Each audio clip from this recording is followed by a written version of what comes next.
घरघरा आणि कशी चालली या घरघरा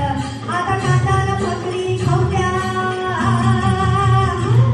आता कांदाला भाकरी खाऊद्या किरण मला विसरलेला येऊद्या की छातीचं भोपळा खाऊद्या किरण मला विसरलेला येऊद्या की